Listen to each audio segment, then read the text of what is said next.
الحمد لله نحمده ونستعينه ونستغفره ونؤمن به ونتوكل عليه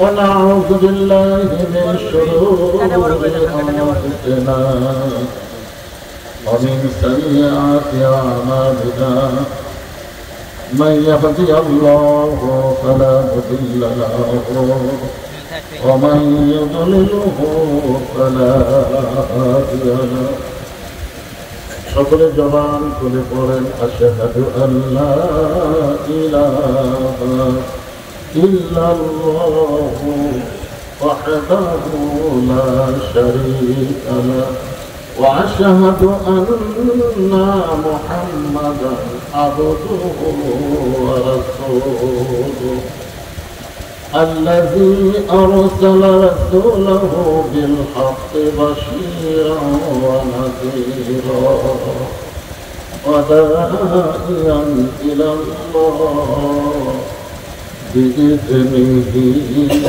وسراجا منيرا فقد قال الله تعالى في كلامه المجيد والقرآن الحميد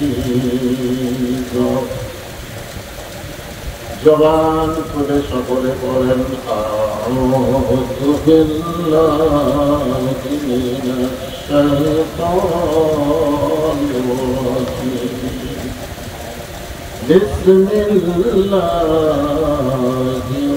الرحمن الرحيم لقد كان لكم في رسول الله أسوة حسنة إن الله وملائكته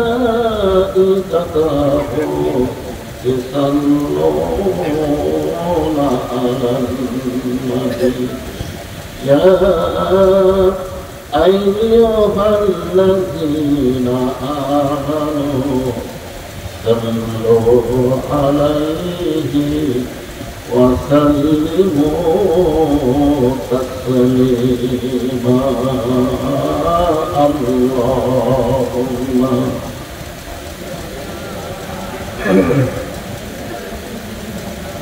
مولانا محمد وعلى آل سيدنا شفيعنا دربار كل الأديان মুসানবীর সম্মান বেড়ে যায় তুলো পাহাড়ের ধুলি লাগিয়া মুসানবীর সম্মান বেড়ে যায় নূর নবীজির সুতার ধুলাই দয়ার নবীজির সুতার ধুলাই আল্লাহর আরশ ধন্য হয় আল্লাহুম্মা সাল্লি আলা মাওলানা মুহাম্মদ ওয়া আলা আলি সাইয়্যিদিনা শাফিআনা مشرق حب محمد সকলে বলি সাল্লাল্লাহু মতলায়ে দিওয়ানে মা মতলায়ে খুরশিদ ইশকা সিনায়ে তো জানে মা বলবল ولا بكماله كشف الدجى بجماله حسنت جميع خصاله صلوا عليه وآله اللهم آمين জান্নাতের বাগান থেকে জান্নাতি মানুষদেরকে দিয়ে গভীর রাতে আমি গুনাহগার তোমার রহমতের দরজায় গোপনা হাত তুলেছি হাসরের ময়দানে তুমি যখন জব্বার আর কাহার নাম নিয়ে বিচার শুরু করবে তোমার সামনে দাঁড়ায়া সমস্ত নবীরা নাফসি নাফসি বলে কাঁদতে থাকবে। সমস্ত নবীরা তার উম্মতকে ভুলে যাবে, শুধু বলবে আল্লাহ আমার কি হবে, আমার কি হবে। একমাত্র দরদি নবী শাফাতের কান্দার ইয়া রব্বি হাবলি উম্মতি বলে সেজদায় পড়ে যাবে। আল্লাহ ডাকতে বলবেন হাবিব আজকে হাসরের ময়দানে আপনি কাঁদবেন না, আপনাকে পাওয়ার জন্য আমার বেহেশত গুলো কাঁদতেছে।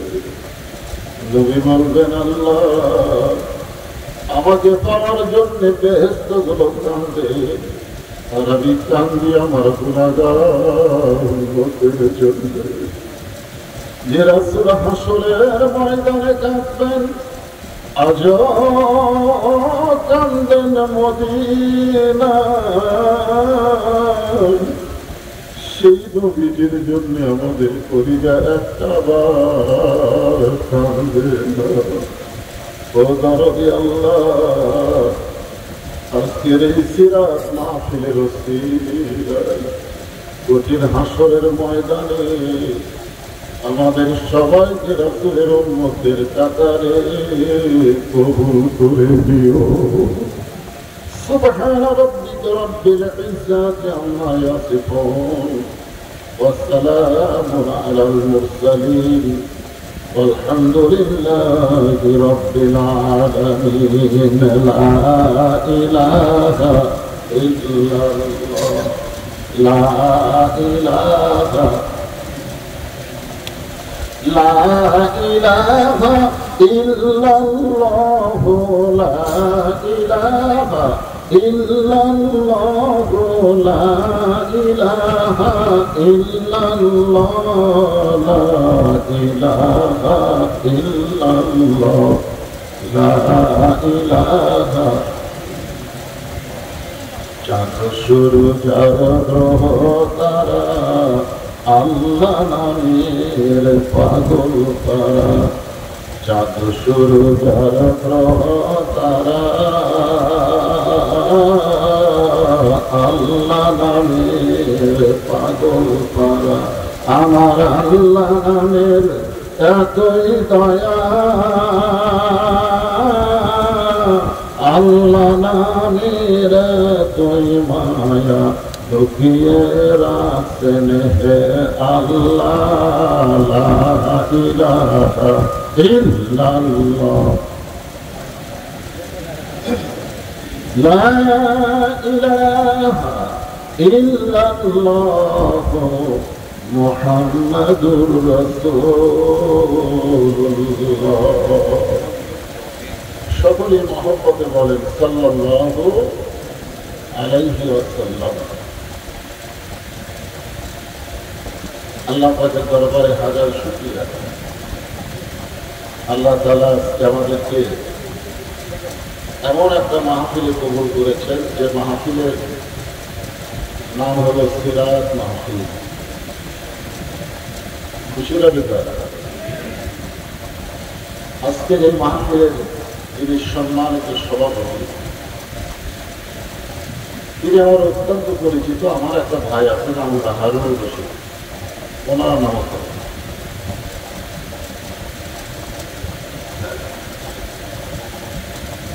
মানে অনেক আগে থেকে পরিচিত। আজকের এই মাহফিলের সম্মানিত সভাপতিকে অন্তরের অন্তঃস্থল থেকে আমি শুভেচ্ছা জ্ঞাপন করছি। সম্মানিত প্রধান অতিথি পরিবর্তিত হয়ে চলে গেল, হওয়ার আগে যাবে অনেক আগে থেকে পরিচিত হয়। দীর্ঘ 10-12 বছর হাসিনা সরকার আমাকে বগুড়ার মধ্যে মাহফিল করতে দিয়েছে, যার কারণে আপনারা অনেককে আমাকে ভুলে গেছেন। আগে কিন্তু আপনাদের এলাকায় সব জায়গায় মাহফিল করছে, ঠিক কিনা বলে। সম্মানিত প্রধান অতিথি সহ সম্মানিত বিশেষ অতিথি, সম্মানিত প্রধান পৃষ্ঠপোষক, সম্মানিত ওলামায়ে কেরাম, আপনাদের মাঝে মাঝে যে সমস্ত আলেম ওলামা বসে আছেন, মঞ্চে আছেন, মাগরিবের নামাজের পর থেকে এত রাত পর্যন্ত কোরআন হাদিসের আলোকে অত্যন্ত গুরুত্বপূর্ণ আলোচনা করে আপনাদেরকে শোনাবেন। আলেম ওলামা সহ আজকের মাহফিলের বক্তাগণকে অন্তরের অন্তঃস্থল থেকে আমি শুভেচ্ছা জ্ঞাপন করছি। এই মুহূর্তে আমার সামনে যারা বসে আছে, আপনারাই হলেন আজকের মাহফিলের প্রধান আকর্ষণ। প্রধান আকর্ষণ কিন্তু বক্তা বক্তা একটা নিয়ে আসবেন, কিন্তু সামনে শ্রোতা নেই। আপনারা বলেন এই বক্তার দেওয়া হবে, ভাই লোক। আর বক্তা যেমন তেমন হোক, সামনে যদি হাজার হাজার লোক হয়, তখন দেখবেন আপনাদের কারণেই কিন্তু বক্তার দাম বেড়ে যায়। জনগণ ঠিক ঠিক। এই জন্য প্রধান আকর্ষণ বক্তা না, প্রধান আকর্ষণ হলেন আপনারা। আমার সামনে যারা বসে আছেন, আমি আমার অন্তরের অন্তঃস্থল থেকে আপনাদের সবাইকে শুভেচ্ছা জ্ঞাপন করছি। সম্মানিত মা বোনেরা, পর্দার অন্তরালে বসে বসে যারা আলোচনা শুনতেছেন, অনেক মা বোনেরা বিরক্ত হয়ে গেছে। কারণ সিরাত মাহফিলের ভিতরে সন্ধ্যা থেকে আমি শুনতেছি মাহফিলের কোনো ওয়াজ হয় না, ঠিক কিনা বলতে। মাহফিলকে একটা কিছু ওয়াজ করা লাগবে, কিন্তু মাহফিলের ওয়াজ হয় না। যার কারণে আমি আসার সময় দেখলাম কিন্তু মাহফিলেরা চলে যাচ্ছে, কিন্তু মাহফিলেরা হাঁটতেছে। যে সমস্ত মাহফিলেরা পর্দার অন্তরালে বসে আছেন, আমি আমার অন্তরে অন্তঃস্থল থেকে আপনাদের সবাইকে শুভেচ্ছা জ্ঞাপন করি। বহু বছর পরে জানতে চাচ্ছি আপনারা সকলে কেমন আছেন। আলহামদুলিল্লাহ রাব্বিল আলামিন। যে আল্লাহ শারীরিক সুস্থতা, মানসিক প্রশান্তি, এটা কিন্তু এখন আছে। আগে আমরা ওয়াজ করতে বলেছিলাম শরীর কেমন আছে, আলহামদুলিল্লাহ। মনের খবর কি, চারিদিকে তাকায়। যে বলে মনের খবর কি, চারিদিকে হবে তাকায়, বক্তা তাকায়। হ্যাঁ, এখন হাসিনার আমলে না জানি কি হয়, আজরাইল ধরার আগে পুলিশ ধরার হয়, ধরে যাওয়ার কথা ঠিক না। এরকম মনের মধ্যে একটা অস্থিরতা ছিল কি ছিল না? বিশেষ করে আমাদের বললাম জেলার লোকের বেশি ছিল। সেই মানসিক প্রশান্তি 5ই আগস্টের পরে 1 বছরের বেশি হয়ে গেল।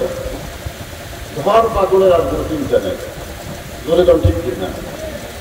আল্লাহ তাআলা শারীরিক সুস্থতা এবং মানসিক প্রশান্তি দান করে আজকের এই সিরাত মাহফিলে কবুল করলেন। আমরা সে আল্লাহর দরবারে শুকরগুজার করছি।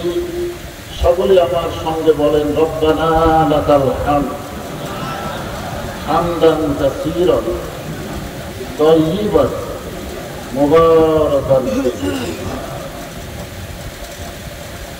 আমি আল্লাহর প্রশংসা করলাম, আমরাও করলাম, সবাই করলাম। কেন করলাম? এই কারণে করলাম, আল্লাহ আমাদেরকে প্রশংসা করার জন্য মুসলমানের ঘরে কবুল করবে।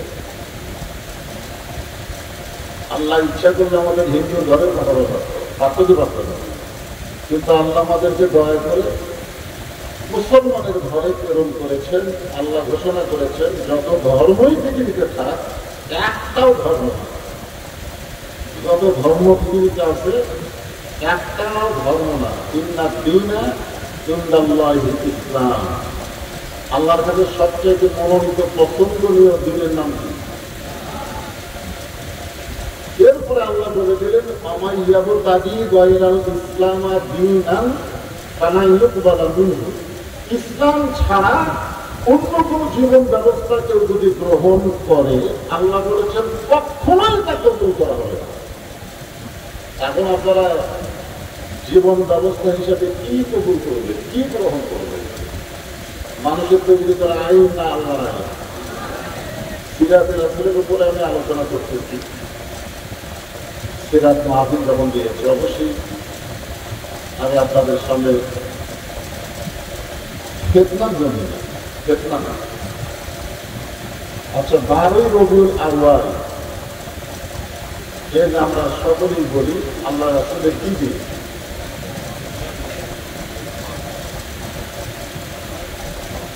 আজকে আমাদের বগুড়া শহরে এক প্রান্তে ঈদে মিলাদুন নবী উদযাপন হচ্ছে, ঠিক কিনা বলবেন? হ্যাঁ, বাংলাদেশের বহু আলেমকে জিজ্ঞাসা করছি, বহু আলেম, যে আল্লাহ রাসূল যেদিন দুনিয়াতে এসেছে সেই তারিখ কত? রবিউল আউয়াল মাসে নবী যে দুনিয়াতে এসেছে এটা ঠিক, কিন্তু কয় তারিখে এসেছে পৃথিবীর কোন আলেম এখন পর্যন্ত বলতে পারে না। দুটো ভেদ করে, কেউ কয় 1 তারিখ, কেউ কয় 9 তারিখ, কেউ কয় 12 তারিখ হতে পারে। আমার কথা কি শুনলেন? বুঝলেন? আমি রাসূলের কয়েকটা জীবনী পড়েছি, জীবনী পড়ে যেটা জানছি সেটা হলো আল্লাহ রাসূল যখন দুনিয়াতে এসেছে তখন তিনি যে এত বড় নবী হবে সেটা কেউ খেয়াল করেনি, সেটা কেউ কি করবে? খেয়াল করবে যে আব্দুল্লাহ দুনিয়াতে আসার আগে, সন্তান দুনিয়াতে আসার আগে দুনিয়া থেকে চলে গেল, এমন একটা গরিব কুরাইশ বংশে জন্ম নিল, এই ছেলেটা যে বিশ্ব নবী হবে এটা কেউ এটা বিশ্বাস করে। আমার কথা বুঝলেন? এবং জন্ম তারিখ যিনি লিখে রাখেন, আমি যে কত সালে জন্মেছি, কয় তারিখে জন্মেছি, এটা লিখে রাখছে আমার বাপ করে জন্মে। কিন্তু নবী দুনিয়াতে আসার আগে বাপটি মারা গেছে। নবীর মা খুব একটা বেশি দিন দুনিয়াতে ছিলেন না, এই জন্যেই নবী কত তারিখে দুনিয়াতে এসেছে এটা নিয়ে মতভেদ আছে। আমার কথা থেকে খেয়াল করবে, নবী কত তারিখে দুনিয়াতে এসেছে এটা নিয়ে কি আছে? মতভেদ আছে। 1 তারিখে হতে পারে, 9 তারিখে হতে পারে, 12 তারিখে হতে পারে। তাহলে যেই তারিখ নিয়ে মতভেদ আছে সেই তারিখ নিয়ে আপনারা ঈদের দিনের জন্য কেমনি করবেন? আমার কথা কি বুঝতে পারলেন? কিন্তু নবী যে 12 তারিখে দুনিয়া থেকে বিদায় নিয়েছেন এটা নিয়ে কোনো মতভেদ নেই। আমার কথা খেয়াল করেন, নবী যে 12 তারিখে দুনিয়া থেকে বিদায় নিয়েছেন এটা নিয়ে কোনো মতভেদ নাই। কেন নাই? কারণ নবী যখন দুনিয়া থেকে বিদায় নিয়েছেন নবীর 1 লক্ষের উপর আলু, 1 লক্ষের উপর কি ছিল? তাহলে নবী কত তারিখে বিদায় নিয়েছেন তারিখটা সবাই লিখে রাখছেন, সবাই জানেন। তাহলে নবী বিদায় নিচ্ছে 12 তারিখে, এই ব্যাপারে কোনো মতভেদ নাই। কিন্তু নবী দুনিয়াতে এসেছেন 12 তারিখে, এই ব্যাপারে মতভেদ আছে। তাহলে আপনারা দুনিয়াতে আসার তারিখে আনন্দ করবেন, কয় তারিখ করবেন? 1 তারিখ করবেন না 9 তারিখ করবেন না 12 তারিখ করবেন, যেটা মতভেদ আছে। আর 12 তারিখে যে নবী বিদায় নিয়েছেন এটার ব্যাপারে কোনো মতভেদ। আপনারা বলেন তো বিদায় নেওয়ার দিন, কোনদিন আনন্দের দিন। আজকে যারা ঈদে মিলাদুন নবী করতেছে তারা যে কত বড় দেয়াগুলি করতেছে নবীর সামনে, আজকে বুঝতেছে না। একদম ঠিকই বলছি, আজকে নবীর মিলাদ, ঠিক আছে, নবীর মিলাদ, নবীর সিরাত। আমি আপনাদেরকে নবীর একটা চাচার নাম বলবো। কয়টা? 4টা। নবীর 4টা চাচা। একটা চাচার নাম হলো হযরত আব্বাস রাদিয়াল্লাহু তাআলা। একটা চাচার নাম হচ্ছে আমির হামজা। কয়টা গেল? আর একটা চাচার নাম হলো আবুল আহাব। আর একটা চাচার নাম হলো আবু তালেব। তাহলে কয়টা হলো? নবীর আরো চাচা আছে, কিন্তু আমি 4 জন চাচাকে নিয়ে সিরাত এবং মিলাদ এই বিষয়টা আপনাদের সামনে পরিষ্কার করি। আপনারা বলেন তো আবু লাহাব নবী দুনিয়াতে আসাতে খুশি না বেজার? সবাই বলে বেজার।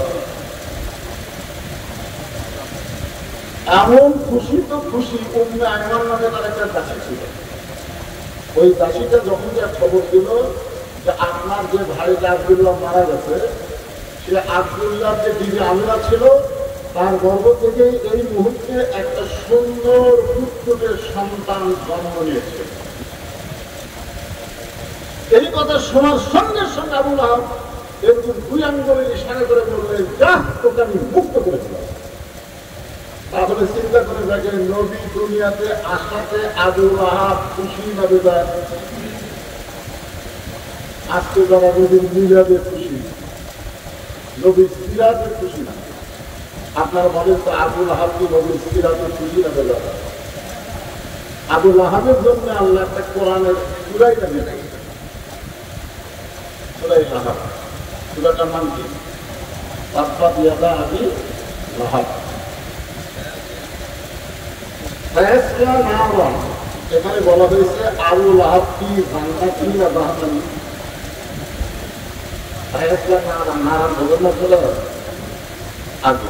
তাহলে আবু লাহাব কি জান্নাতি না জাহান্নামী? তাহলে নবীর মিলাদকে মহব্বত করে কিন্তু নবীর সিরাতকে গ্রহণ না করার কারণে আবু লাহাব জাহান্নামী। একদিন আবু লাহাবকে স্বপ্ন থেকে বলতে ভাই তোমার খবর কি? বলে খবর খুবই খারাপ। সপ্তাহে 6 দিন আমি জাহান্নামের আগুনে যাও যাও করে যদি, কিন্তু একদিন সপ্তাহের একদিন সোমবার দিন, বলেছিলাম কি বারে দিন? সোমবার দিন। এই যে 2 আঙ্গুল দিয়ে আমি আমার দাসীকে মিলাদে খুশিতে আঘাত করেছিলাম, যার কারণে আমার আঘাত একটু আল্লাহ সহজ করে দেয়। তার মানে বোঝা গেল মিলাদে খুশি হলো আল্লাহ খুশি। বলেছেন ঠিক কিনা? আর একটা নবীর কাজের নাম হলো আবু তালেব। দরজার নাম কি? আপনারা বলেন তো আপনাদের এই এলাকায় আবু তালেব নামে মুসলমান আছেন না? আছে। আবু তালেব নাই, কিন্তু আবু লাহাব নামে মুসলমান।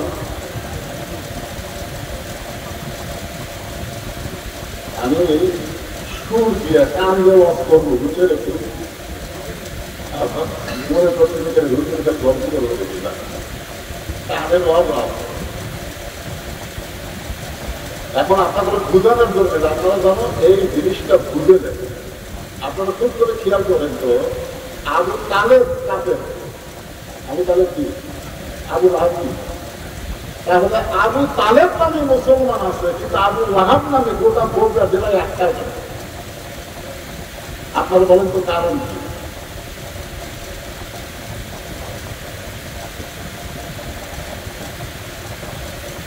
আপনাদের বগুড়ায় একটা আছে পিনাকি ভট্টাচার্য,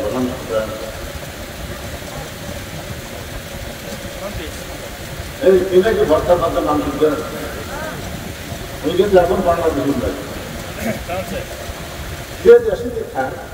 ওকে অনেকে বলে মুসলমানের জন্য আবু লাহাব।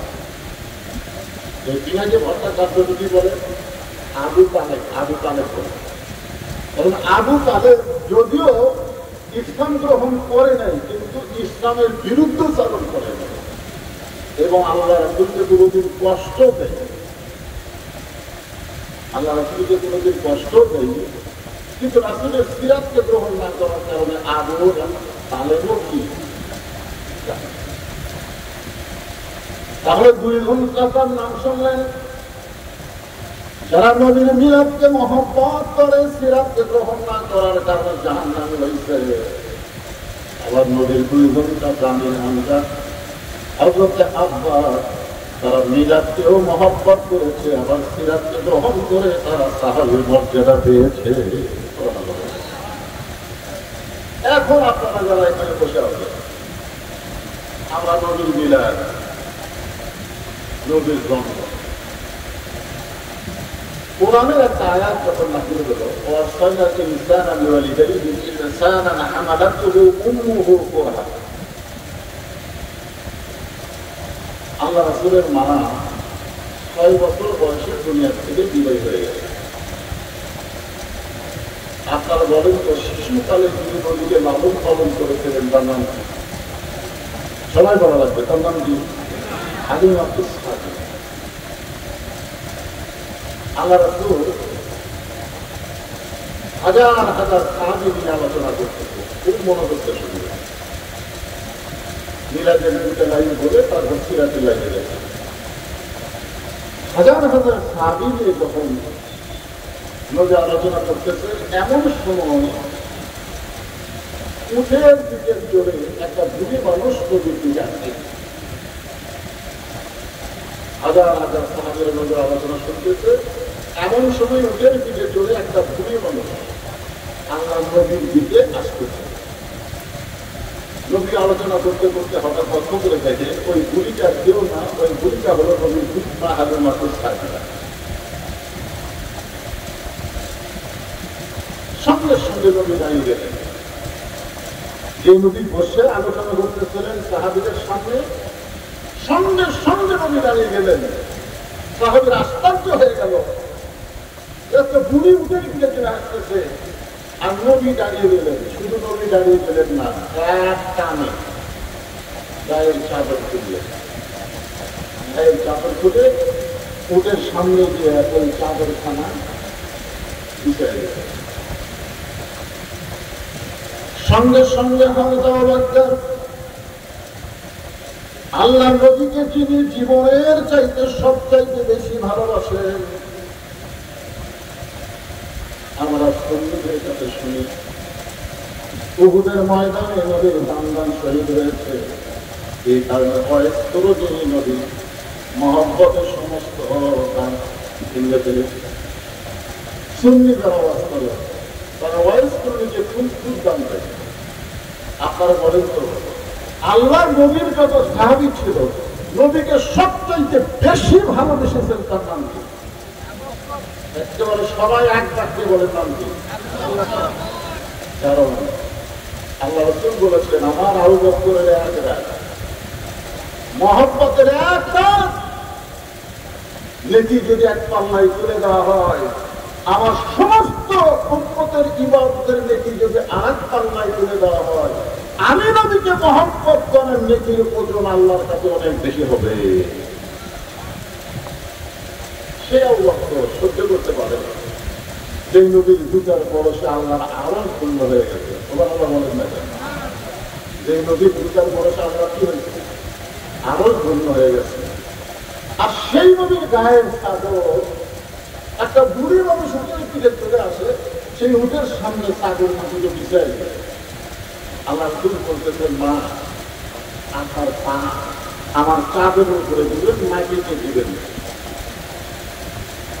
সঙ্গে সঙ্গে হঠাৎ বক্তব্য দৌড়ে দিয়ে এক টান যে চাদর নিজের বুকের উপরে নিয়ে চাদরকে চুমু দিয়ে ওদের সামনে শুয়ে পড়লেন। শুয়ে পড়ে বলতেছেন, মা আপনি কে? আমি আপনাকে চিনি না। আপনি কে?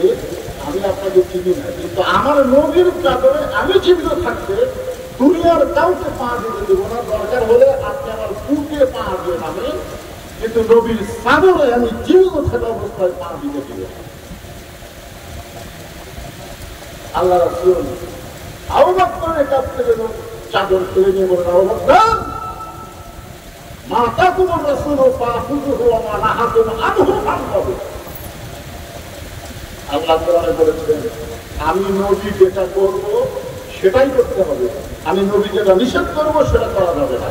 আমি নবীর চাদর বিছাই দিলাম আর সেই চাদর তুমি টান দিলা, সেই টান দেওয়ার অধিকার কোথায় পেল? আবু বকর সবচেয়ে নরম সাহাবী ছিলেন। ওমর ফারুক জোড়হাত করে বললেন, না আল্লাহ নবী আপনাকে কেমন জানে আমরা জানি না। নবী চাদর বিছাই দিতে আমার বড় ভাই আবু বকর চাদর টান দিচ্ছে। নবী এত রাগ করেছে, আমি জানি না আপনি কে। তবে নবী যখন কোরআনের আয়াত তেলাওয়াত করেছে, নবী যেটা করেছে সেটা করতে হবে, নবী যেটা নিষেধ করেছে সেটা করা যাবে না। মেহেরবানি করে দিয়ে হাত করে করতে দিয়ে আল্লাহ নবীর চাদরে আপনি পা দিবেন না। নবীর যত সাহাবী ছিলেন সবচাইতে গরম সাহাবীর নাম কি? আরো জোরে বলেন। সেই সাহাবী 2 চোখের পানিতে গাল ভিজাই দিলেন, নবীর চাদর বিছাই দিতে, সেই দিকে না নেমে উল্টা দিকে নেমে দৌড়েছে। ওই চাদর খানা বুকে মুখে লাগায় বলেন, নবীর সাহাবীরা, আজকে তোমরা জিন নবীকে এত ভালোবাসতেছ, তোমরা হয়তো জানো না, যখন দুনিয়ায় কেউ তোমাদের নবীকে চিনত না, তখন চিনেছি আমি হালিমা। এটা কিন্তু মিলাদের আলোচনা। যখন দুনিয়ার কেউ তোমাদের নবীর চিনেনি, তখন সর্বপ্রথম যিনি আল্লাহ নবীকে চিনেছে তার নাম হালিমা সাদিয়া। আল্লাহ আমাকে আপনাদের দোয়ায় হালিমা সাদিয়ার বাড়িতে যাওয়ার তৌফিক দিন। আপনাদের দোয়ায় চাই বাড়িতে হালিমা সাদিয়ার বাড়ি এখন অক্ষত আছে, আল্লাহ সবই পাবে, জনতার বাড়িকে পাবে। আমরা যদি একটা পাহাড়ের গুহার মধ্যে 300 বছর ঘুমায় রাখতে পারি, আল্লাহ ইচ্ছা করলে দুনিয়ার মানুষকে দেখানোর জন্য হালিমা সাদিয়ার বাড়ি কিয়ামত পর্যন্ত রাখতে পারে, জনগণ বাড়িতে পারে। তবে বাড়িটা এখন বাড়ি নাই, ওখানে গেলে একটা মসজিদ, ছোট্ট ওই বাড়িটা একটা মসজিদের মধ্যে করে দিয়েছে, ওখানে গিয়ে সবাই নামাজ পড়ে নিজের মনটাকে খুশি করে। আমি শুধু চিন্তা করি, এই ঘরের মধ্যে আল্লাহ নবী কিছুদিন লালন পালন হয়েছে। এটা হলো বই সাত লাগছে। হালিমা সাদিয়া বলেন, তোমরা যখন দুনিয়ার কেউ নবীর ছিল নি, তখন আমি চিনেছি। রাস্তার মধ্যে মেয়েরা যখন বাচ্চাদেরকে নিয়ে আসতেছে, আমাকে বলতেছে, হালিমা, এই দুর্বল গাধা নিয়ে তুমি কোথায় যাবা? আমি নিয়ত করেছি, মক্কার কুরাইশ বংশের কোন সন্তান জন্ম নিলে মায়েরা দুধ পান করে না, অন্য কোনো মা দুধ পান করার জন্য তাকে অনেক হাদিয়া দেওয়া হয়। সে হাদিয়া পাওয়ার আশায় আমি দুর্বল গাধা নিয়ে মক্কার দিকে রওনা দিয়েছি। মেয়েরা বলতেছে থামাতে যায়।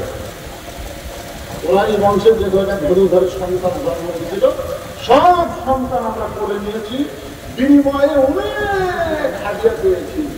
শুধুমাত্র একটা সন্তান এখন মক্কাতে আছে, যেই সন্তান জন্মের আগেই বাবা হয়। আমরা খোঁজ নিয়ে দেখছি, তাদের অবস্থাও ভালো না, দেওয়ার মতো কিছু নেই। আমার কাছে আর যাওয়া যায়।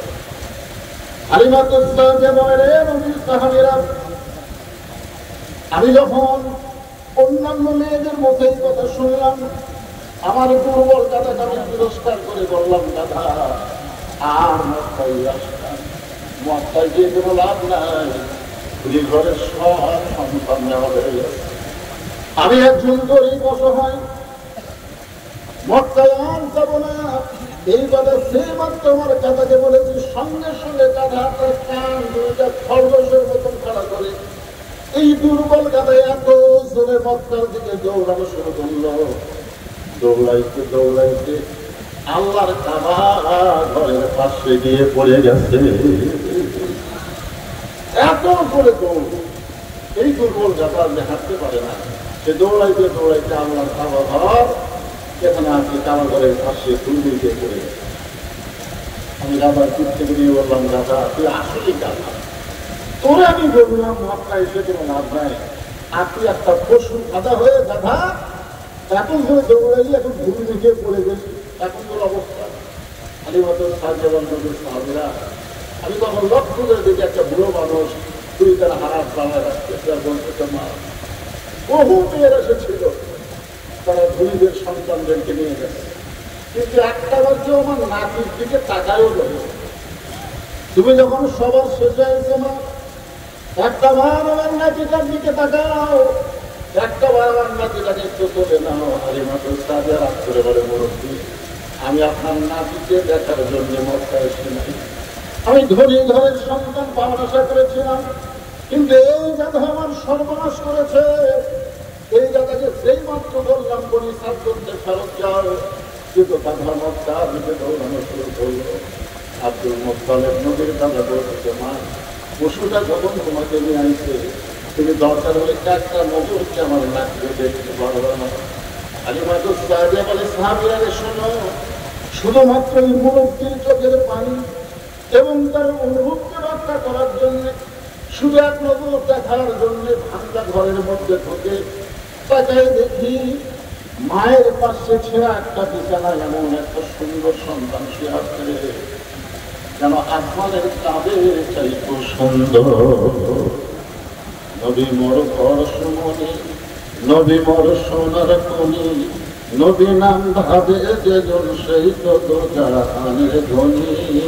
সবাই বলে নবী মোর পরশমণি, নবী মোর সোনার খনি, নবী নাম ভাবে যেজন সেই তো জাহানের ধনী। নবী মোর নূরে খোদা, তার তরে সকল পয়দা, আদমের কলবেতে তারে নূরের রোশনী। নবী মোর পরশমণি, নবী মোর সোনার খনি, নবী নাম ভাবে যেজন সেই তো জাহানের ধনী। 400 গ্রহ তারা, তারি নূরের ইশারা।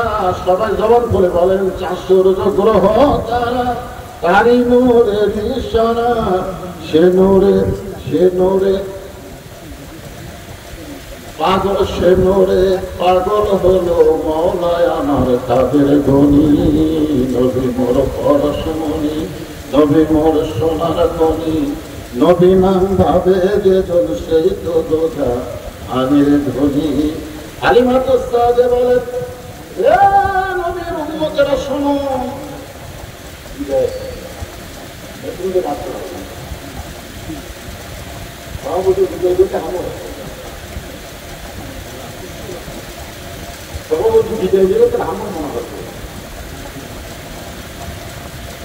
এমনি তো প্রধানমন্ত্রী দিতেছে, এত রাত করার কি দরকার আপনাদের?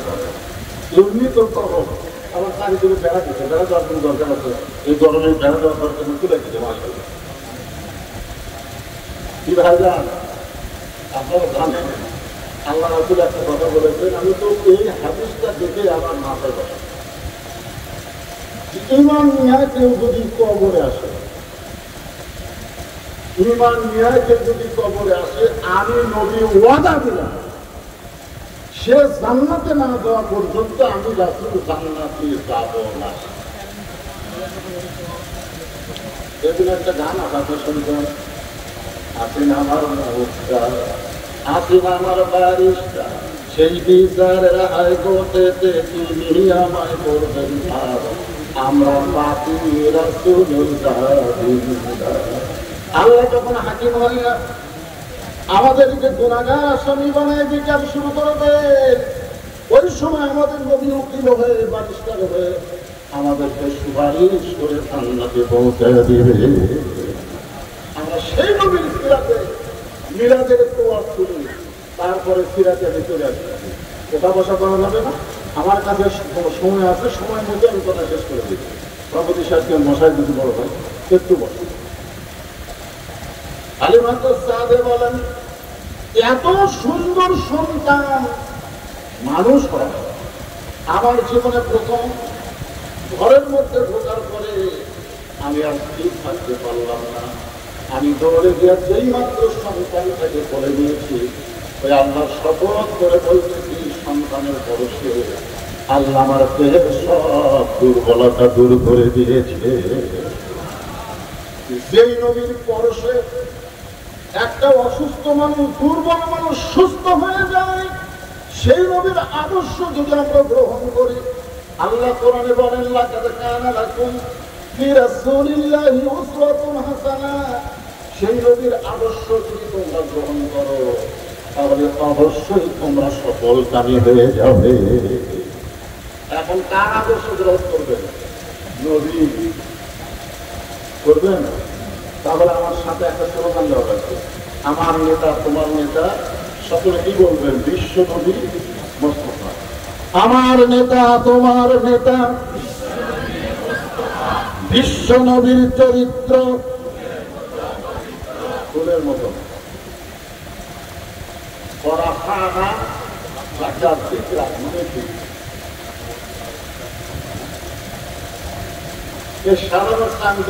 এই নেতাকে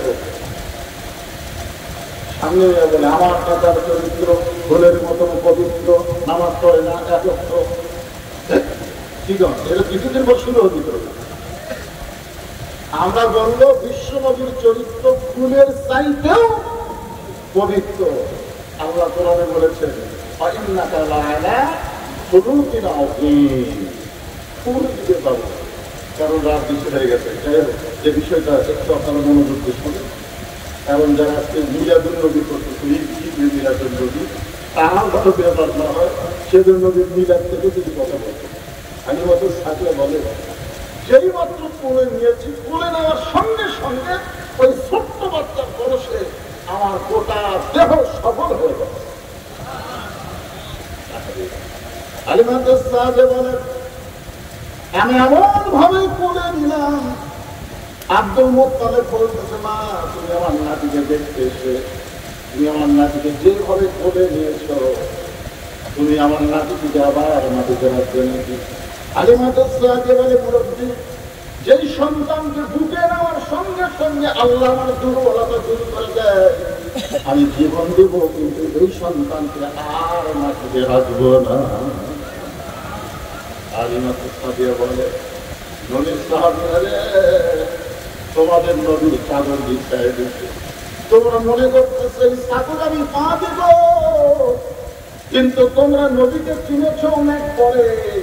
যখন দুনিয়ার কেউ নবীকে চিনে নেয়, তখন আমি চিনেছি হালিমাতুস সাদিয়া, তোমাদের ছোট্ট নবীকে পরে করে নিয়ে আমি যখন চলে আসলাম দাদার কাছে, আয়সা দিকে দাদা চোখের পানি ছাড়তেছে, মক্কা মাটির সঙ্গে লাগানো কানতে, আমি দাদার মাথায় বাম হাতটা দিয়া কান হাতে ছোট্ট নদীকে বুকের মধ্যে নিয়ে এই বাম হাত দিয়া দাদার মাথা বলতে, দাদা রে আসলে তুই দাদা না, দাদা ছিলাম আমি। তুই পশু হইলে কিনলি জঙ্গলের পশুরা বলে, সবাই বলেন জঙ্গলের পশুরা বলে আজ হয় মনের খুশির দিন, বিশ্ব জাহানে আসিয়াছেন রাহমাতুল আলামিন। আমি হালিমা মানুষ হইয়া বুঝতে পারি নাই, কিন্তু গাধা হইয়া বুঝতে পারলি। তুই এত করে দৌড়ে আসলি, মক্কার কানে পড়ে গেলি কাবার পাশে, তুই কি আর উঠলি না? কে যে আমার কানে বলে হালিমা এই বাচ্চাকে বলে নিয়ে তুমি সুস্থ হয়ে গেছো, তোমার গাধাকে যদি সুস্থ করতে চাও ওই বাচ্চার পাখানা গাধার মাথায় লাগায় দাও। আমি হালিমাতুস সাদিয়া রে নবীর সাহাবীরা শোনো, তখন কেউ চিনে নাই নবীকে। আমি ছোট্ট নবীর পা যখন গাধার মাথায় লাগাই দিলাম, সঙ্গে সঙ্গে আমার গাধার সবল হয়ে গেল। আমি গাধার দিকে চড়ে পরিষ্কার দূরত্বের দিকে রওনা দিলাম। এত তীব্র রোদ ছিল, আমার আসল দিয়ে তোমাদের ছোট্ট নবীকে আমি ঢাকতে যাবো, কিন্তু আমি আসল দিয়ে ঢাকার আগে এখন আমার মাথার উপরে চলে আসলো। ওই ম্যাগের ভিতরে এত সুন্দর বাতাস, আমি বললাম ম্যাগরে তুই কোথা থেকে আসলে আমার মাথার উপরে এত সুন্দর বাতাস খেয়ে যায়? কে যেন দূর থেকে বলে হালিমা যেই ছোট্ট বাচ্চাকে তুমি কোলে নিয়েছো, ওই বাচ্চার ওসিলায় ম্যাগকে তোমার মাথায় ছাকা করে দেওয়া হলো, আর জান্নাতের দরজা খুলে তোমার শরীরে জান্নাতের বাতাস বওয়া শুরু হয়েছে। এটা হলো নবীর মিলাদ। নবীর জন্মের সময় সবাই নবীর চিনে নাই, দুই চারজন যারা চিনেছে তার মা আমিনা, চিনেছে হালিমাতুস সাদিয়া। হালিমাতুস সাদিয়া শেষ পর্যন্ত মুসলমান হয়ে গেছে। জান্নাতুল বাকির মধ্যে যারা বসে, যারা হজ করছে জান্নাতুল বাকির মধ্যে ঢুকতে গিয়ে দেখবেন জান্নাতুল বাকির উত্তর দিকে কিছু আসার পরে হালিমাতুস সাদিয়ার কবর। হালিমাতুস সাদিয়ার কবরে দাঁড়ায় বললাম হালিমা তুমি শুধু নবীর মিলাদকে বিশ্বাস করো নাই, নবীর সিরাতকে গ্রহণ করেছো, ঈমান গ্রহণ করেছ, যার কারণে জান্নাতুল বাকির মধ্যে আল্লাহ তোমার জায়গা করে দিয়েছে। নবীর সিরাতে বিশ্বাস করেছে, নবীর চাচা হযরত আব্বাস রাদিয়াল্লাহু তাআলা একটু মনোযোগ দিয়ে শুনবেন। শুধু মিলাদে বিশ্বাস করে না, সিরাতে বিশ্বাস করেছে। বদরের যুদ্ধে নবীর চাচা আব্বাস কিন্তু বন্দী হয়ে গেল, দড়ি দিয়ে বেঁধে রেখেছে আল্লাহর নবী। কাছের বন্দীদেরকে দেখার জন্য যখন ঘরের মধ্যে ঢুকলেন, 14 জন বন্দী হয়েছে, 6 জন করে জন 6 জন। নবী তাকায় দেখে তার চাচা আব্বাস অত্যন্ত পাশা মানুষ ছিলেন। এই যে মুসলমানেরা কাফির বন্দীদেরকে রশি দেখে দেখে এই রশি বাঁধার কারণে এত বলে বেঁধেছে যে চাচার হাতটা পাশা মানুষের হাত থেকে একটু রক্ত বের হয়ে যাচ্ছে। আব্বাস বলতেছে, ও ভাস্তা মোহাম্মদ, আমি তোমার চাচা হই, তুমি সবাইকে গরুর মতন দড়িতে বাঁধার হুকুম দিয়েছ, আমাকেও ভেবেছি তোমার চাচা হওয়ার কারণে তুমি কি আমার বাঁধনটা একটু খুলে দিবার পারবা না? আল্লাহ নবী বললেন, চাচা আপনি কাফের থেকে বন্দী হয়েছেন, আপনি আমার চাচা হলেও আমি আপনার বাঁধন খুলতে পারবো না। মুক্তিপণ দিয়ে আপনি বাঁধন করতে পারবেন, মুক্তিপণ দিয়ে। আব্বাস বলতেছে, আমি জিহাদের ময়দানে বন্দী হয়েছি, মুক্তিপণ কোথা থেকে দিব?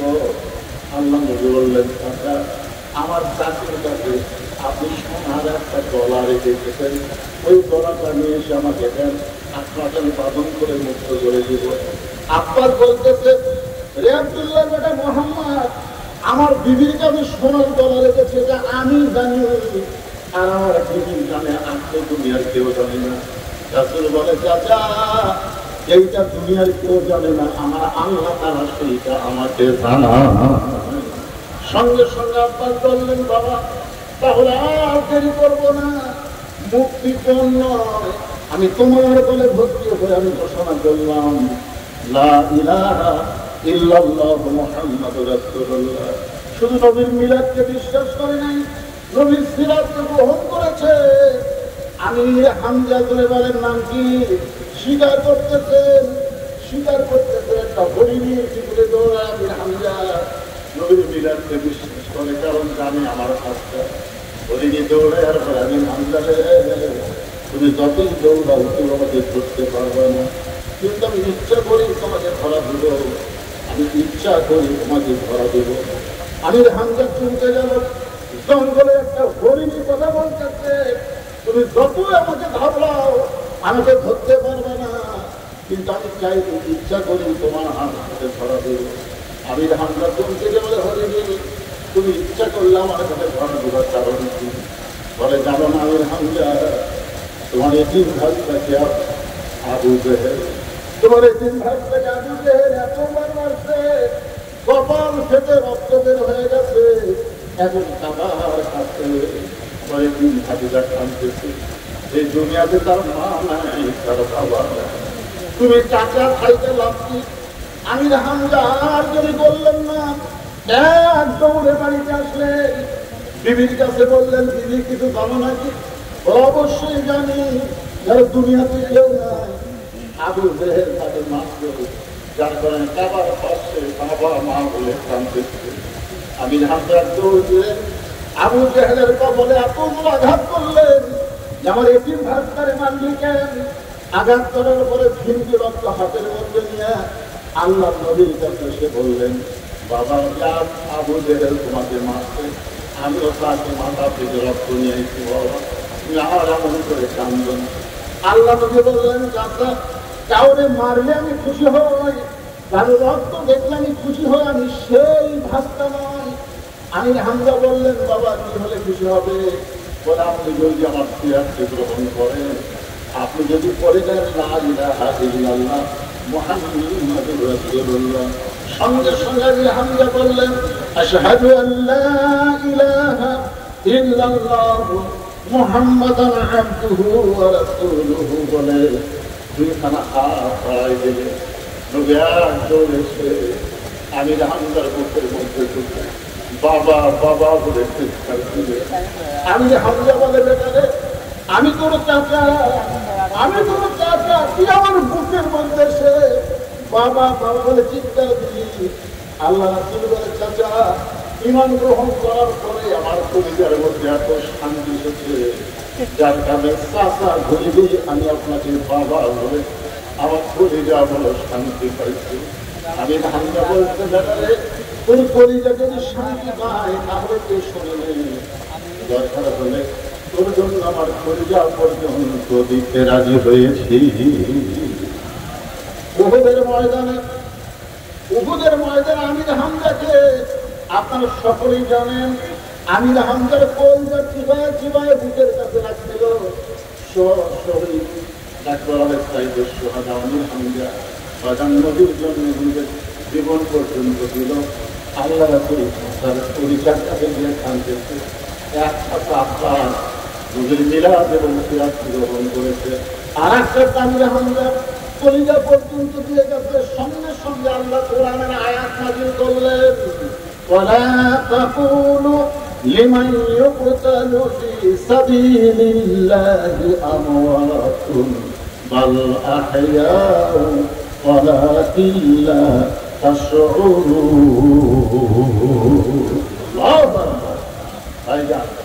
আমি মিলাদ এবং সিরাতের কিছু অংশ আপনাদের শুনলাম।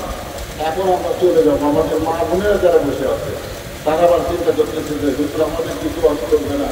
যখন নবীর বয়স হলো 25 বছর, ধরে কর 6 বছর, আমার মা বোনদের জন্য আপনাদের জন্য অর্থ আছে। 25 বছরে আল্লাহ নবী কি করছিলেন? কথা বিবাহ করছিলেন। যাকে বিবাহ করছিলেন তার বয়স কত? জয় বলেন, সবাই বলেন। তিনি মক্কার মধ্যে সবচেয়ে দেখেছিলেন, সবচেয়ে ধনবতীর অমনি ছিলেন। একদিন আল্লাহর কি শান শুনছেন। হালিমাতো খাদিজার বয়স 40 আর নবীর বয়স 25। কিছুদিন আগে আমির হামজা একটা ওয়াজের মধ্যে বলেছে যে নবীর বয়স ছিল 25 আর খাদিজার বয়স 28। 25 আর 3 বছর কম বেশি।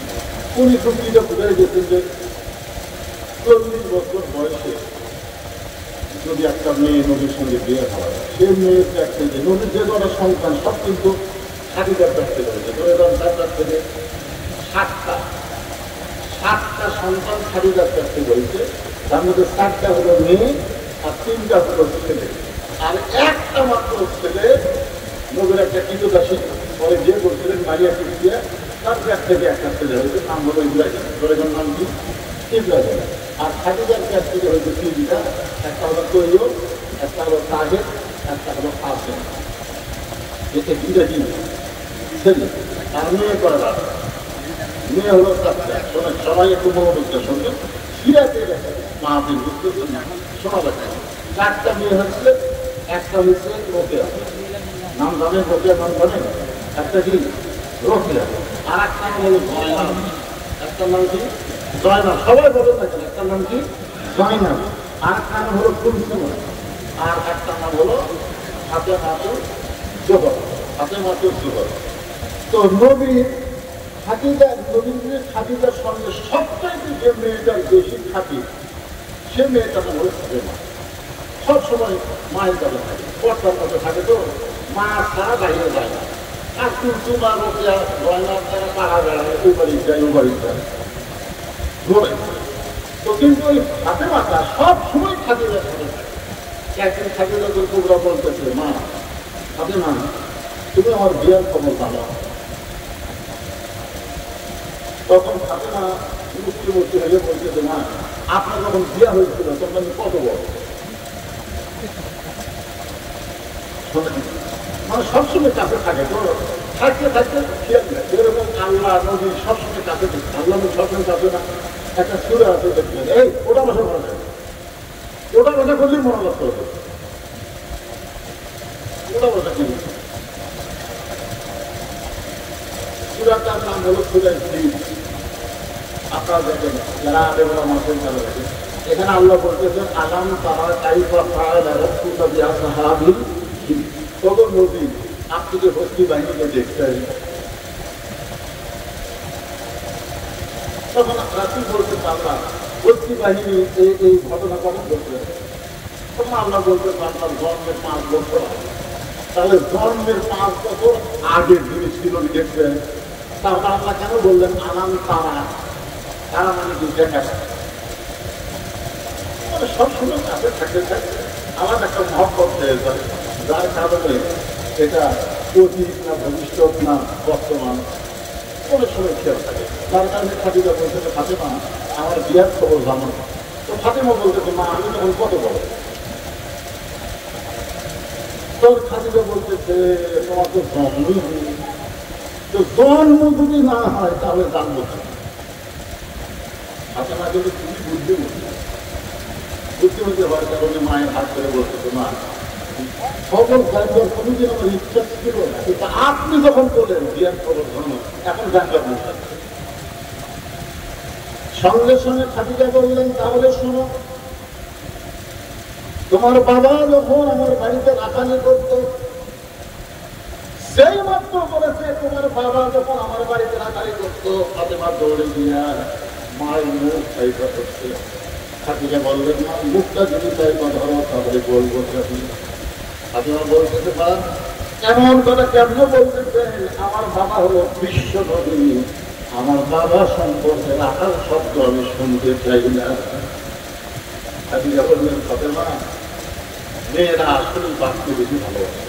সুবহানাল্লাহ বলে মেয়েরা কিন্তু আসলে বাঁচতে বেশি ভালোবাসে। দেখবেন আপনার মেয়ের সামনে যদি তার মা তার বাপের বিরুদ্ধে বলে, ওই যদি বলে আব্বাস কি করে দেবে, আব্বাস কি করে দিব, দেখবে মেয়েরা বাপকে এত ভালোবাসে। খাদিজা তোমরা বললেন ফাতেমা আগে ঘটনা শোনো, তোমার বাবা যখন আমার বাড়িতে রাখালি করতো, যদি তুমি আমার বিয়ের খবর শুনতে চাও তাহলে মুখ থেকে হাতটা টান দাও। এবার ফাতেমা হাত টান দিতে শোনো, আমি তাকাই দেখি রাখালের যে থাকার ঘর সমস্ত রাখালগুলো দুপুর বেলায় ঘরে আরাম করতেছে। আমি খাদিজা বেলকুনিতে আশ্চর্য হয়ে গেলাম, হাজার হাজার তোমরা মাঠে ময়দানে হাজার হাজার তোমরা বাদ দিয়া রাখালগুলো ঘরের মধ্যে দুপুর বেলা আরাম করে। আমি রাখালের সরকারকে ডাকতে বললাম রে রাখালের সরকার, হাজার হাজার উদ্যমবাদ মাঠে ময়দানে চলতেছে, আর তোমরা দুপুরে বেলা ঘরে আরাম করো, তোমাদের কি ভয় নাই? রাখালের সরকার বলে মালকিন আপনি জানেন না আমরা ভাগ্য করে এমন একটা রাখাল পাইছি যে রাখাল চাকরিতে জয়েন করার পর আপনার উদ্যমবাদগুলো সব ভদ্র হয়ে গেছে। এই রাখাল চাকরিতে জয়েন করার পরে আপনার উদ্যমবাদগুলো সব ভদ্র হয়ে গেছে।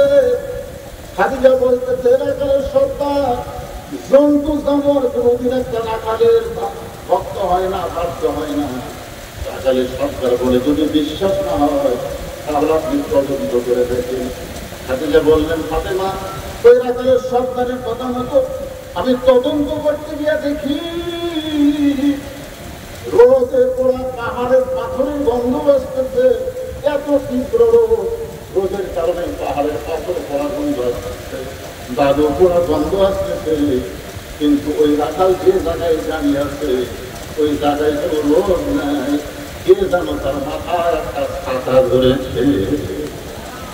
আমি খাদিজা ফাতেমার কাছে বলতেছে আমি খাদিজার দূরে থাকতে পারলাম না, একটু নিকটে গিয়ে দেখতে পাই শুধু রাখালের উপরে ওই ম্যাচ ছাতা হয়ে যায় বলে একটা পাতা রাখালের গায়ে বইতেছে। ওই রাখালের গা থেকে একটা সুগন্ধ আমার নাকের মধ্যে ঢুকলো, এটা কোনো দুনিয়া কাপড়ের সুগন্ধ নয়, যেন বেহেশতের মিষ্টি আম্বরের সুগন্ধ বইতেছে। আমি আর একটু বিপদে গিয়ে তোমার বাবা রাখালকে দেখার সঙ্গে সঙ্গে আমার ভিতরে এমন একটা প্রেম আসলো। আমি খাদিজা দীর্ঘদিন বিধবা ছিলাম, দুনিয়ার অনেক নেতার আমাকে বিয়ে করতে চাইছিল, কারণ সব থেকে শুনেছিলাম, কিন্তু তোমার বাবা রাখালকে দেখার সঙ্গে সঙ্গে আমার বিয়ার আনন্দের ফুল ফুটে গেল। আমি ঘরে চলে আসলাম, আসার পরে কাশি বলতেছে মালকিন আপনি রাখালকে তদন্ত করতে গেলেন, তদন্তের রেজাল্ট কি? আমি বললাম তার চাচার কাছে গিয়ে বলো রাখালের চাকরি আমি ক্যান্সেল করে দিলাম।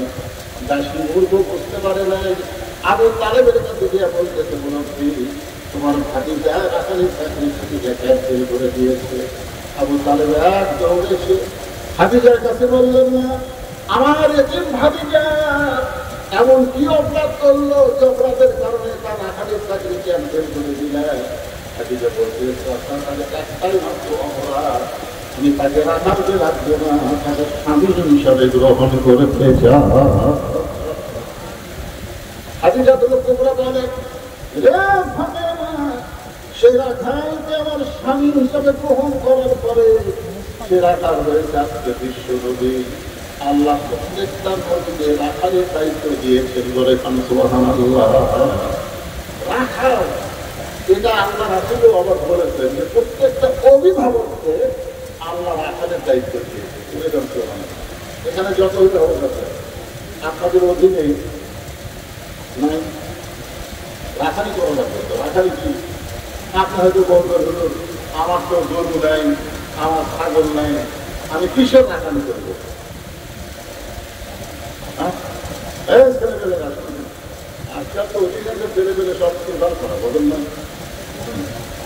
আপনি সিদ্ধার করে বাচ্চাকে যতই বাসন না, কোনো কামড় হবে না। আমি মায়েদের পায়ে হাতে বলতেছে, মা এই যে ছোটবেলায় আমরা একটা গল্প যাইতাম, এখন ভয়ের মধ্যে যাইতাম, কি বলবো প্রসবের কথা, মা দিলে সেই ব্যথা কেউ তো বুঝিবে না, মাজন ঠেকিয়া সন্তানের দায়, কথালে মা মারা যায়, কেন সে মায়ের ভক্তি করো না, এমন দরদি ভবে কেউ হবে না আমার মা।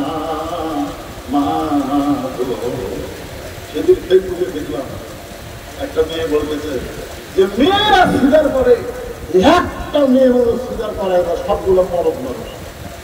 তাহলে মেয়েদের পেটটাকে তারা কথা কথা যায় না,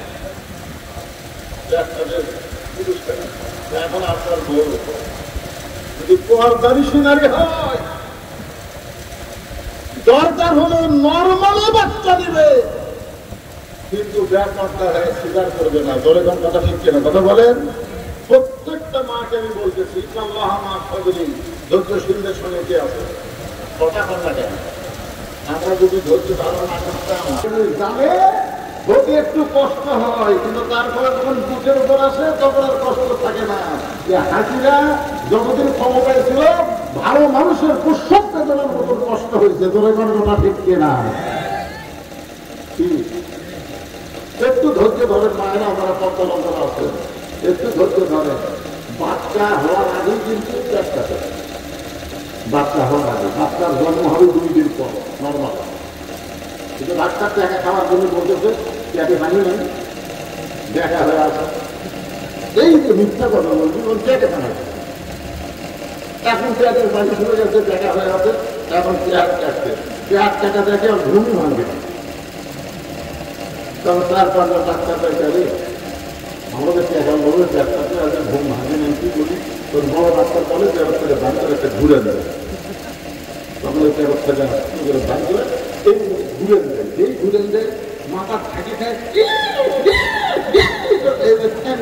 এই যে ঝাঁকি খাওয়া খাবে, এই ঝাঁকির কারণে এই মোবাইল ছাড়া ভাত খায় না, মোবাইল না দেখলে কথা কান্না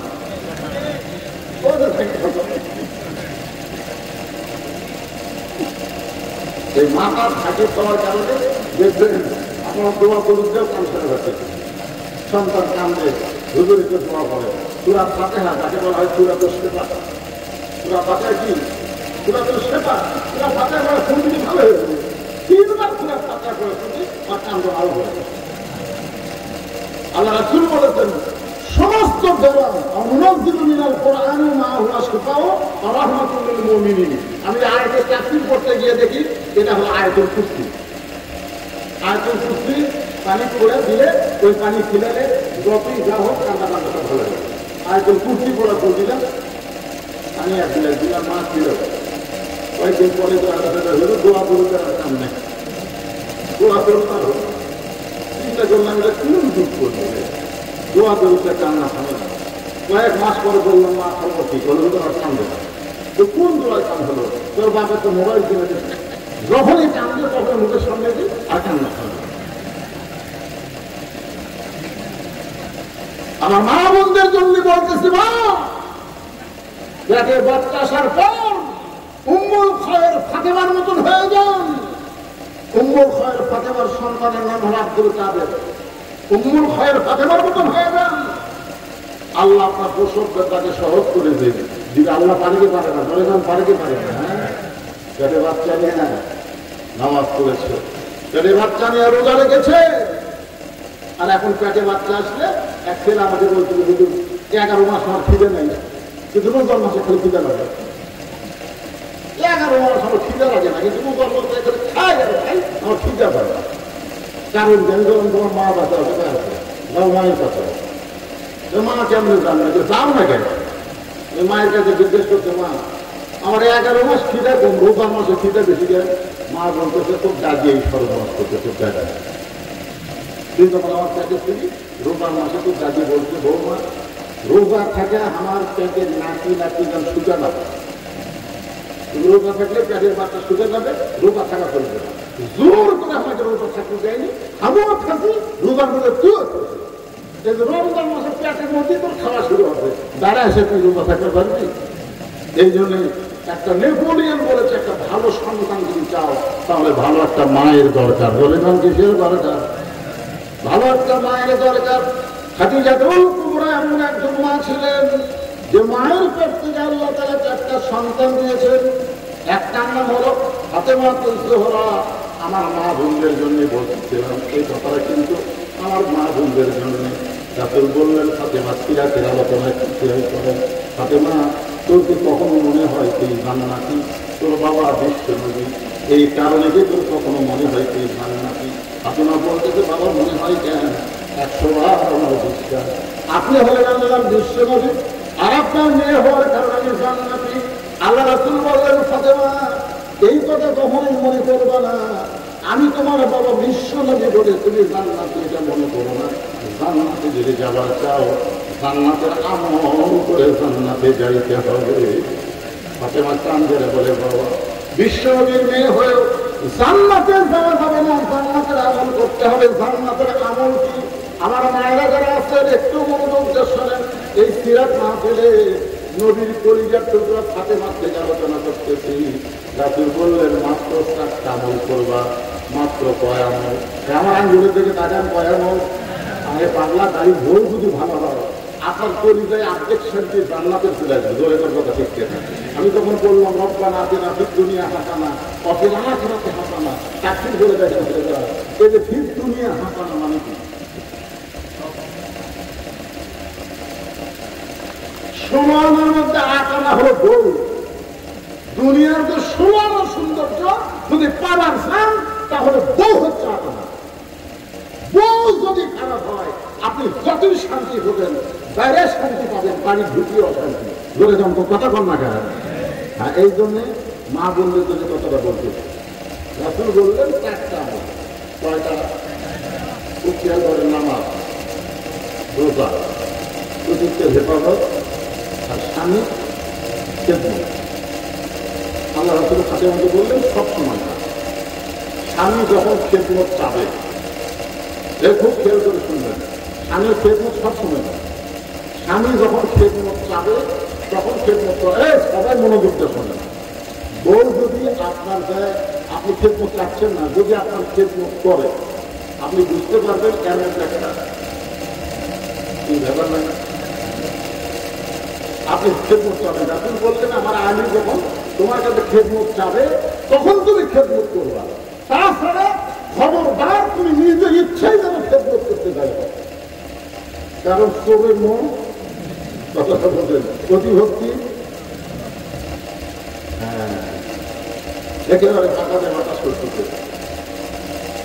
স্বামীকে যাবে জানেন না, জানেন ফ্যান দেয়, পাখার বাতাস দেয়। এই ফ্যানই তো আমার ক্ষতি। উনি যদি আপনার বাতাস দেয় তাহলে আমি জান্নাত কেমন দেয়? এই জন্য ফ্যান বন্ধ করতে আপনার বাতাস করে আমি একটু জান্নাতে যাবো।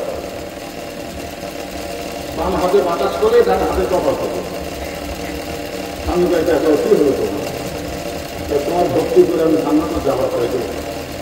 তারপরে পাওয়াতে হাত দিয়ে স্বামী এক সময় খুঁজে বলতেছে, আসলে তোমার মতো বড় পাওয়া হলো ভাগ্যের কাছে। যেই বলছে তোমার মতন বউ পাও ভাগ্যের ব্যাপার, সঙ্গে সঙ্গে বউ কান্না শুরু করছে। সঙ্গে সঙ্গে কেন কান্না কেন ওই কান এমনি কেন? আমি বলতে কি হয়েছে না আপনার কোনো লাভ নেই, এমনি বাতাস করে পাও কেটে আবার অন্য করে কান্না, বাতাস বন্ধ কর, পাওকে বন্ধ কি করে কান্না বল?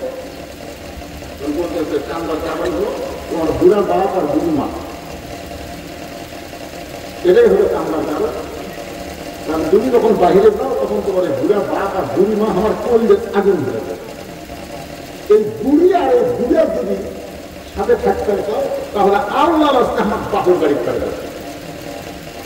আর যদি আমার সাথে জান্নাতের সংসার করে খাবার চাও তাহলে এই বুড়া বুড়ি বাদ দেওয়া লাগবে, আমারাই না ইল্লাল বালা। এখন তুমি কি আমল করবো? এখন সিরাজ যদি থাকে আপনার সাথে, সিরাজ বলবে সিরাজ মানে কি আমার জামাই বাস করবে না? সিরাজ কি? সিরাজ হলো আল্লাহর কোরআন।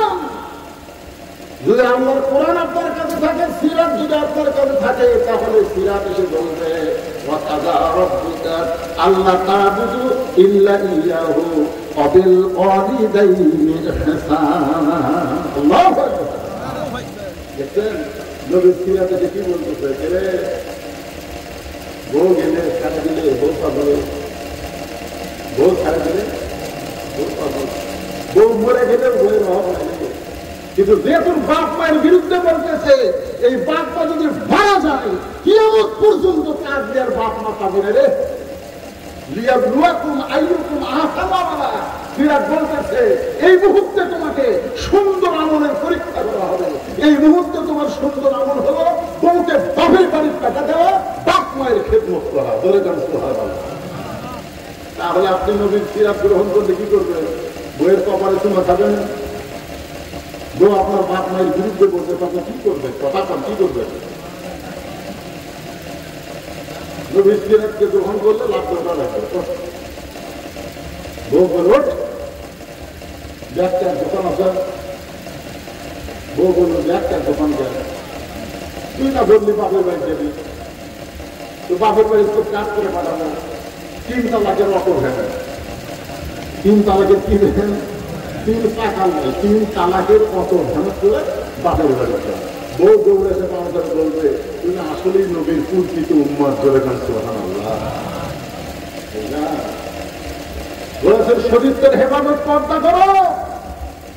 ও মায়েরা শোন, নবীর সিরাত হলো অকরনা ফি বুয়ুতিকুন্না ওয়ালা তাবাররাজনা তাবাররুজাল জাহিলিয়াতিল উলা। নবীর সিরাত নবীর কোরআন। মাতা তো রাসূলু ফাকুহু ওয়া মা নাহাকুম আনহু ফান্তাহু। আমার ভাইদের বলতেছে মা, মরে গেলে 5টা করো না, তাহলে বুড়ি হলে ঘন্টা দেওয়া না। একটা বুড়ি মানুষ বলতে করে রাস্তা দিয়ে যায়, ওর সাথে 17 বছর লাগবে, ওর গাছ বলতে নেই। একটা অন্য আছে, এটা গলার মাফলা হয়ে গেছে, অন্য এটা গলার মাফলা। আপনারা এখন বলেন রাস্তার মানুষ ওই বুড়ির দিকে টাকা দিই না ছুরির দিকে টাকা দেয়? কথা বলেন কার দিকে টাকা দেয়? ছুরি যাওয়ার বলতে নেই, পুড়ে যাওয়ার বোঝা। কে যাকে বোঝা করতে দেন, তুই মরা লাগবে ভাই, মরা লাগবে ভাই। কে রে বুড়ি, তুই তো বোরকা পড়ছো মরার জন্য, তোর দিকে তো বুড়াও টাকায় না। 50 বছর আমার কাছে গোলাপ কেউ বেড়া দেয়, যদি কেউ বেড়া দেয়, আপনি বলতেছেন কে ভাই বেড়া দিচ্ছেন কেন? সে ভাই সতর্কের মানে গরু ছাগল যদি খায়, কে পাগলা 50 বছরের গাছের দিকে গরু ছাগল ভিন্না করে টাকা দিনা বেড়া লাগবে। বেড়া যদি দিবার চাষ তোকে জ্বালা গাছ আছে, জ্বালা তারা গাছ ওটা বেড়া দেবে। বেড়া না দিলে গরু বকরি পাড়ে ফেলে ধর্ষণ করবে। তোদের কথা কম লাগে। আমি বলতেছি মরে গেলে 5টা করে দিয়ে কোনো লাভ হবে না মা। মরে গেলে খাটনি চাদর দিয়ে ঢাকা কোনো লাভ হবে না। জীবিত অবস্থায় আপনাদেরকে পর্দা করতে হবে, পর্দার ভিতরে থাকতে হবে, পর্দার ভিতরে সন্তানের উৎপাদন করা লাগবে। ধরে কথা হচ্ছে না?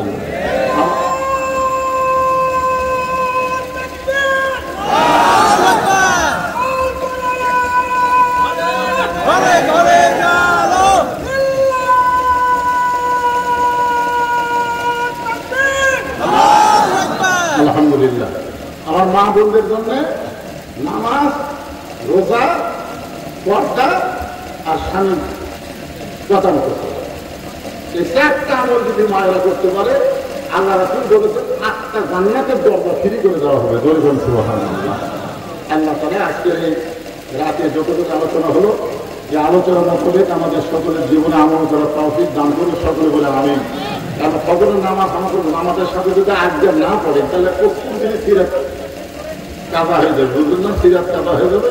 এই জন্য ভাইরা অনেক রাত হয়ে যাবে, 12টার মধ্যে শেষ করে দেওয়া। কোন একটা কোন একটা বেলা গেছে, সকলে হাত তুলে আল্লাহুম্মা আমিন।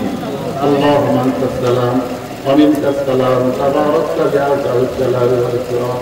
আয় আল্লাহ তাআলা, কঠিন গরমের ভিতরে গোটা গা ঘেমে যাচ্ছে, আমাদের ফ্যান দিয়েছে, তারপরে আমার গা ঘামতেছে। আর তোমার বান্দারা কঠিন গরমের মধ্যে বসে বসে আজকে সিরাতের মাহফিলে নবীর জীবনী থেকে মিলাদুন নবী, সিরাতুন নবী, আল্লাহর কোরআন থেকে আলোচনা শুনেছে। আল্লাহ মেহেরবানি করে আজকের মাহফিল আমাদের সকলের হিদায়াতের জন্য, নাজাতের জন্য, জান্নাতের জন্য কবুল করে নাও। এই মাহফিলের শুরু থেকে শেষ পর্যন্ত যত আলোচনা হয়েছে আল্লাহ, এর মধ্যে যদি ত্রুটি হয়, ভুল হয়, মাফ করে দাও। এর যা হাদিয়া মঞ্জুর করো, সোনার মদিনায় নবীর পাকে রওজা মুবারকে আল্লাহ কবুল করে দাও। আল্লাহ তাআলা আম্বিয়া কেরাম, আসহাবে কেরাম, তাবিঈন কেরাম, তাবিঈন কেরাম, तमाम পৃথিবীর মাটির নিচে যত মুমিন মুমিনাত আছে আল্লাহ, সকলের আরওয়াহ করে হাদিয়া কবুল করো।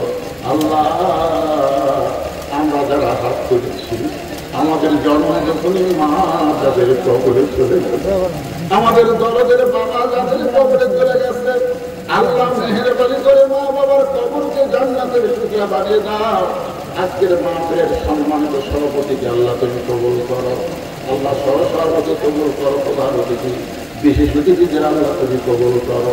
আয় আল্লাহ, আজকের মাহফিলে যে সমস্ত যুবকেরা কষ্ট করে, মেহনত করে, টাকা পয়সা খরচ করে এত সুন্দর সিরাত মাহফিল করেছে, প্রত্যেক বছর যেন তারা করতে পারে এমন ইমানি শক্তি তাদেরকে দান করে দাও।